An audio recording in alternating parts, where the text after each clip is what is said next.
executed them and they've just not grown? Let's talk about that. My name is Ruth-Ellen. I am the Get More Sales Coach, the Confidence Coach, helping you to get in the game, which is the hashtag get in the game, which is all about you not having just the gear, not having all the knowledge, but actually taking that knowledge and going out into the field and utilizing it for your greater purpose. Whatever purpose that may be, is totally up to you. I truly believe that selling starts and ends with confidence.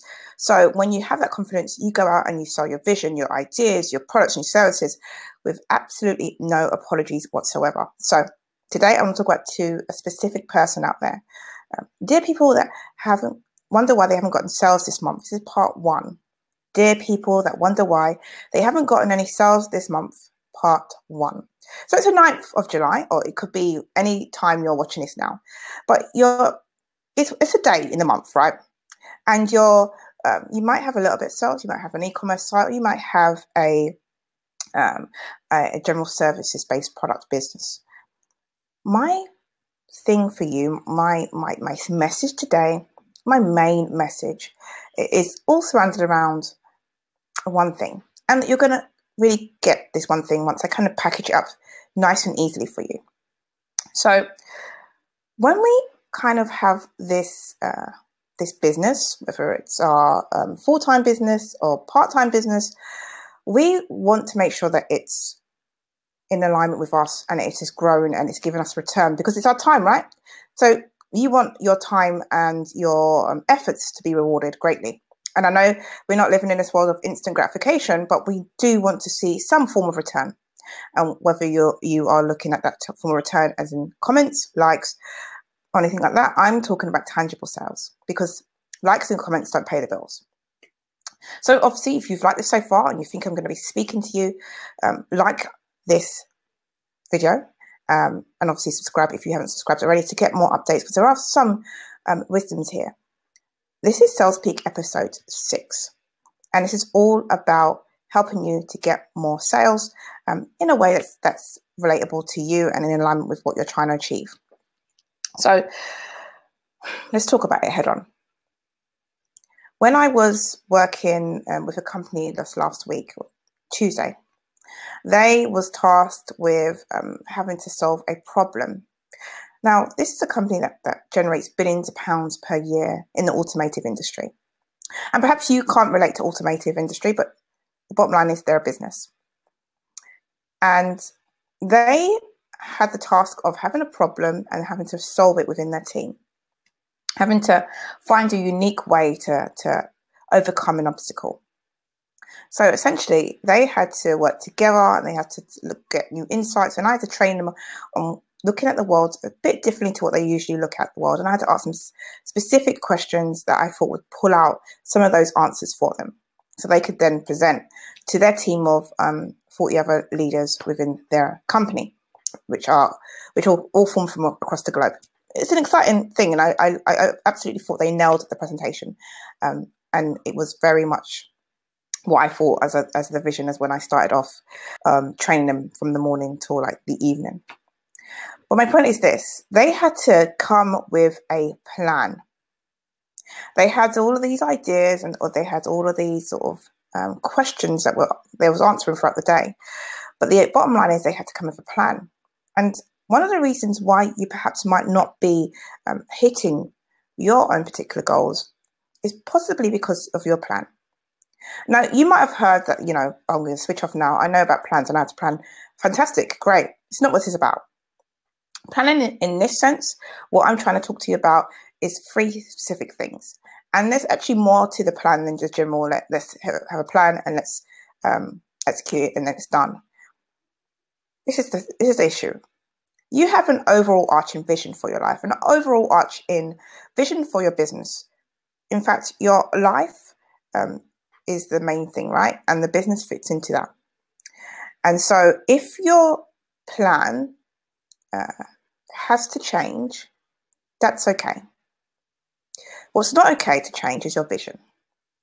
Your vision is something that you shouldn't be flexible with. If you have a vision to touch 1,000 lives, change the way that we see the world when it comes to specific things, gender equality, special needs, whatever it might be. I'm not sure what your vision is, but whatever vision you hold, whether it's a micro or macro type vision, that should be consistent with you. I say this because many times we have a plan and our plan changes our vision. Now, how do you think that's possible? Well, we kind of make our vision fit in with our plan when our plan has to fit in with our vision. No doubt.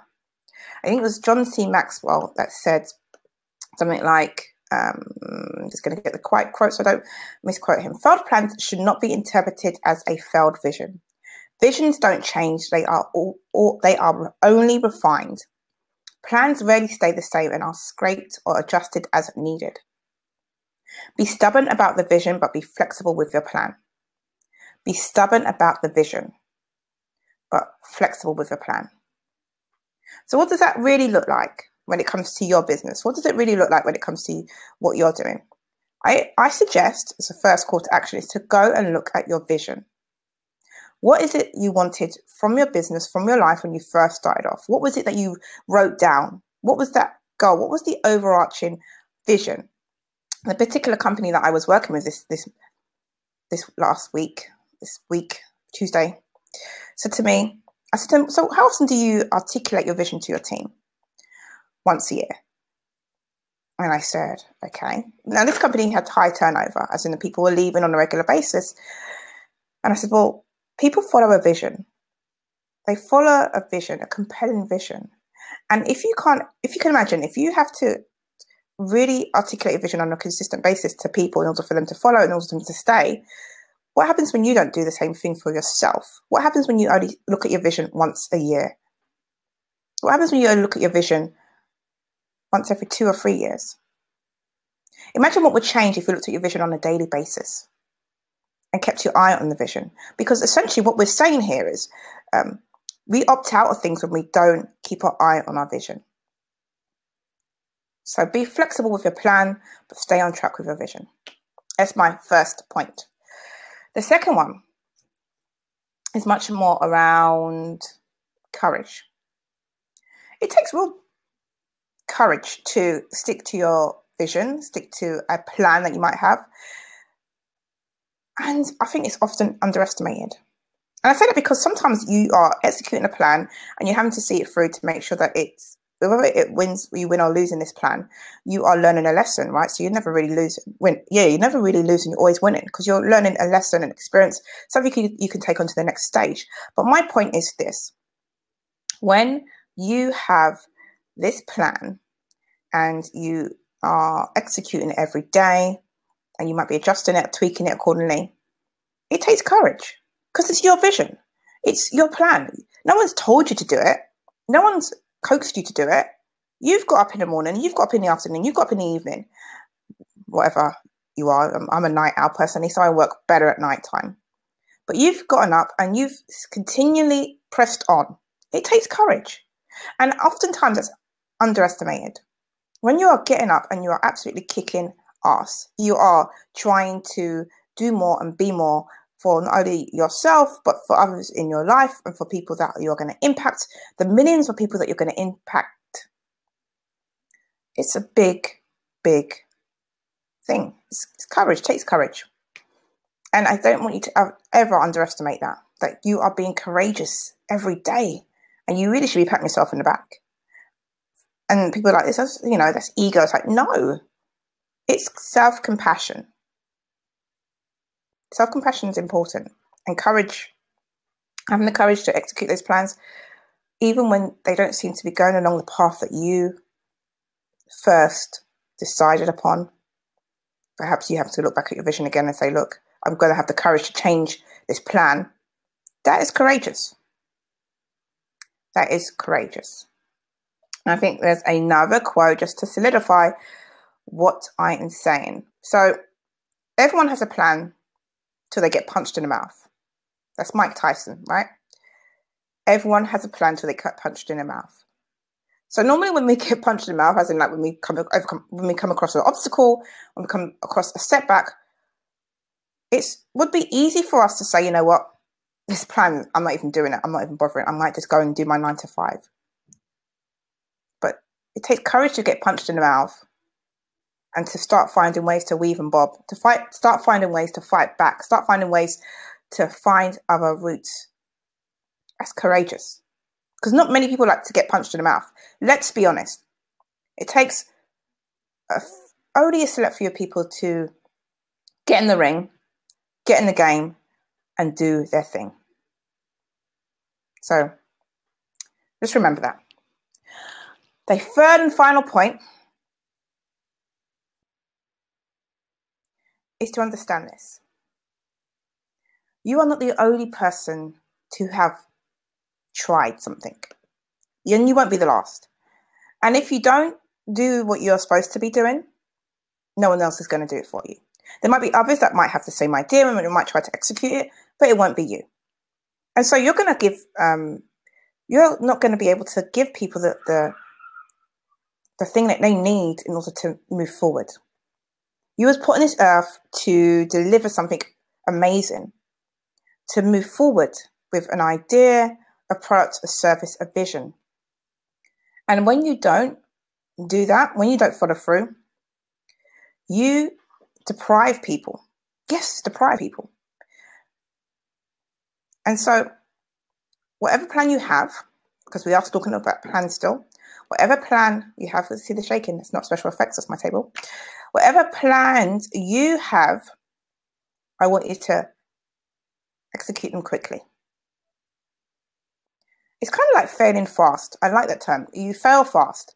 You expect to win. Don't get me wrong. You expect to win. I say this with total respect. I want you to win. But I want you to win fast. I want you to lose fast. I want you to do it fast. This is where pivoting ideas come from. You have an idea, you have a plan, you execute it as quickly as possible. And this is probably where people are so rushing forwards for the Facebook ads, because it's a quick way to test something. Because when you are executing a plan that you're trying to do organically, maybe you're doing blog posts, maybe you're doing podcasts, or all the things that might be a bit less proactive, you find yourself doing it at a slow pace. You might be doing live streams and you might be asking questions and you might be doing all this stuff. That's great, but perhaps even just adding a bit of a strategy to it to make sure that you are hitting it every time. Whether that's paid ads or organic, doesn't matter, but it has to be asking for that sale on that live stream. It has to be talking to your ideal client on that live stream. It has to be being purposeful, because you was born to win, but to be a winner, you must plan to win, prepare to win, and expect to win. Zig Ziglar. And you can't prepare to win, you can't expect to win if you don't have a plan to win. So your plan should be about winning. It shouldn't be about existing. It shouldn't be about being present. It should be about, I'm here to win. I've got my bat. The ball's coming my way. I'm about to swing it out of here so that the ball can just fly. And if it doesn't go over the fence, if I don't get a home run, I'm going to be flexible with my plan. I'm going to overcome an obstacle with ease, be courageous, but I expect to win. Whether it's winning today with this lesson I've learned or winning tomorrow with the money I've seen. Those are the things that you should be thinking about. So I know that being courageous and having a plan and stepping out in faith, because sometimes it is about faith. It is about making sure that you are not necessarily thinking that you know everything and you've got it all figured out. The opposite of faith is certainty. Certainty, say it properly. The opposite of faith is certainty. Thinking you know everything. Being a perfectionist. Saying you've got all of these sort of ducks lined up in a row and now you're kind of executing them perfectly. Have a little bit of faith. And I know that, you know, all of these things I'm saying to you is easier said than done. But believe me, I've been there. I've done that. I train people on this. I don't just kind of like, oh, I'm going to be talking to you about something I've never done myself. You know how many times I've fallen flat on my face? Many, many times. And you know what? I'm happy to tell you and share with you my stories about that. But what I want you to kind of gather from those stories it's not that I've fallen flat on my face, but that I've gotten up again. And sometimes we haven't got people around us that maybe get up. I know a lady that is my circle, and she basically publicly announced that she's quitting. And it was about 4 months ago. She said, you know what, I've had enough. I've done all of this advice that people told me to do. I'm quitting. I've had enough. And she basically did a long page Facebook post about why she's quitting. And about, let's see, 3 weeks later, or less than that, she came back. She got up. She might have fallen down publicly, but she got up publicly as well. She got up and she's fighting again. Now, oftentimes we are happy to tell people about our wins, but it's in the losses and in the excruciating pain that we really connect with each other. And I know that there's the problem with this online world is that we want this instant gratification. And sometimes when we want this instant gratification, we're looking at the wrong parts of the plan. We're looking at the wrong parts of our vision. We're looking at the wrong parts of the impact we're making. And so my call to action, the first part of the series about dear people that wonder why they haven't gotten any sales this month, is all about the first thing, the plan. Being courageous. Being flexible with a plan. Failing fast. And having the overall vision in front of you. Where there's vision, people will follow. It's a biblical term. You might not be religious. I'm not religious. I believe in a God. I believe in the universe. I believe that there is somebody out there that is vying for us. They're literally up there in the clouds saying, go on, girl. Or, go on, dude. Whatever you like to be labeled as. No labels. Anywho, my point is this. You have been given something exceptional, whether that is experience, whether that is a skill, whether that is a talent, I'm not sure. But if you have that inside of you and you've got something to share with the world, you need to be executing that plan, modifying that plan, implementing with courage that plan, so that you can drive forward. Now, if any of this has sort of resonated with you and you know that you're in a space of being that person that's got this plan but have always kind of been a bit, what's the word? You kind of feel drained after you share your plan, you share your vision with people. You go into a shell, into a cocoon, and you kind of have this sort of, have to build yourself back up again to go out into the world and do it. Then I want to invite you to a call with me. I've got something that will kind of take you through some of the things that you might be struggling with and help you to execute those plans, that vision, be courageous, and know that somebody's sort of in your corner so that you can execute those plans with conviction.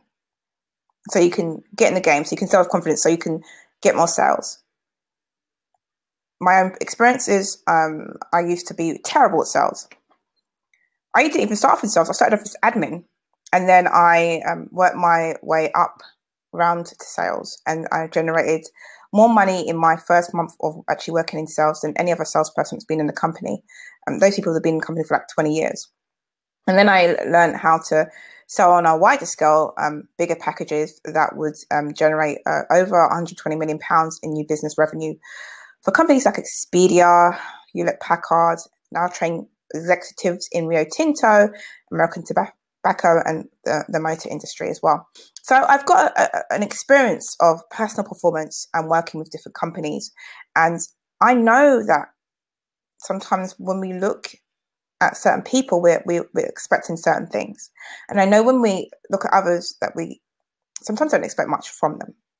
And I think that's all around judgment. And I think that happens quite often. And sometimes people can underestimate you.